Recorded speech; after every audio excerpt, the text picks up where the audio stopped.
Calamity Jasper. The tourists dispersed, but Stanley and Arthur hung back with the cowgirl. What do you mean just then about it not being an earthquake? Asked Stanley. Calamity spread her arms out to the mountain range around them. That's gold in them there hills, she said. Everyone knows about the gold rush of the 1870s. Rumor is there's still more in these abandoned mines. I reckon someone's dynamiting to get to it. Gold, Arthur repeated. Real gold in a real gold mine? Yep, Calamity answered. I'm about to get me some myself. I found a map. Stanley and Arthur looked at each other. Can we come too? They blurted out at the same time. Calamity Jasper yanked her hat down and squinted at the boys. Okie dokie, she decided at last. I reckon you fellas could tag along. Might be needing some extra hands if I find a real big vein. Vein is like a vein of gold running through the rock. The next morning, the Lamb Chop family awakened in their tent to the sound of birdsong and the scent of piney woods. Everyone was eager to begin the day. But Mrs. Lamb Chop insisted they wait for a good breakfast. It's the most important meal of the day, she reminded her family.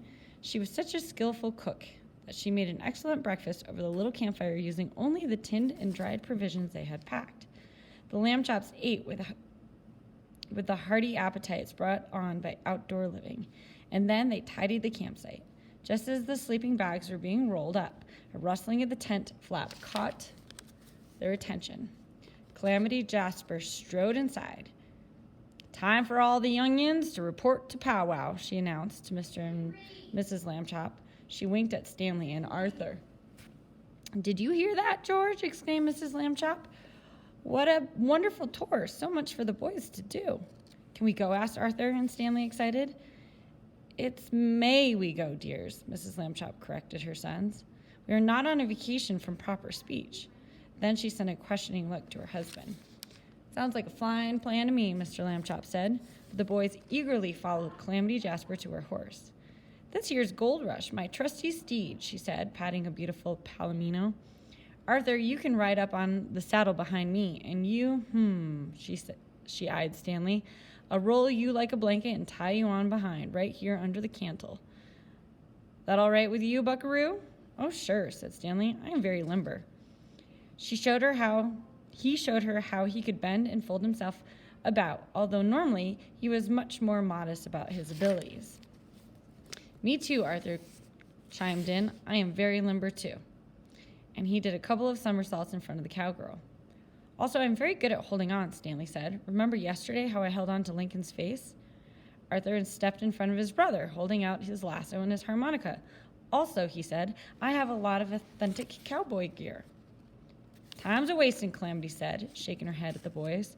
She rolled Stanley up, being careful to leave his head sticking out, and lashed him to the saddle. Then she stuck one boot into a stirrup and swung herself onto her horse.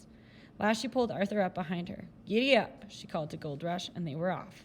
Trotting along the trail was very pleasant. The Lamb Chop boys, being from a big city, were delighted to be out in so much nature. To pass the time, Calamity taught them cowboy songs about painful longings for home, about faithful horses, and about wide open spaces. Things like that. The children were surprised to find their voices were in perfect harmony, soaring and twining in the clear mountain air with astonishing beauty. Probably, in fact, no three people had ever sung cowboy songs that beautifully before. If a talent scout had happened to hear them that day, he would have signed them up to record a contract on the spot. But that's not what happened. What happened was they ran out of songs. After that, Calamity pointed out the plants and animals along the trail. They saw pine and spruce trees and many wildflowers. They saw prairie dogs, red squirrels, deer, and even a herd of bison in the distance.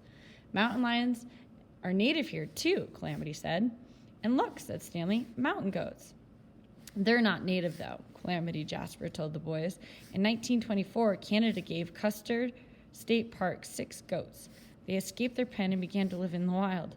There are about 200 of them now. That's a true story. Calamity was an excellent guide, and the boys were interested in all the things she told them as they rode along. But after a while, what they were really interested in was getting to the gold mine. And at last, they did.